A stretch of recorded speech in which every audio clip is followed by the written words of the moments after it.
ভাই আপনি লিখে রাখুন, এই সৌদি আরবে একটা বাঙালিও থাকতে পারবে না, আর কিছুদিনের মধ্যে সবগুলারে দেশে পাঠাইবো।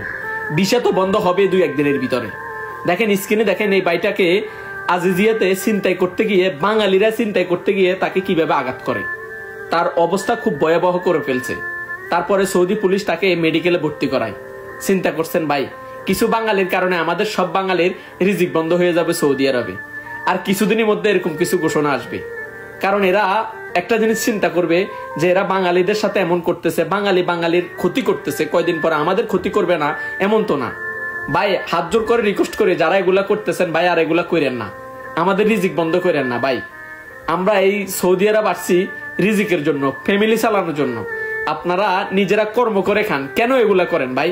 আর সহ্য হচ্ছে না। প্রত্যেকটা প্রবাসীকে বলবো এটা প্রতিবাদ করুন, ভিডিওটা শেয়ার করুন আর প্রতিবাদ শুরু করুন। ইনশাআল্লাহ এই সৌদি আরবে একদিন অপহরণকারী, ছিনতাইকারী কোনো কিছুই থাকবে না।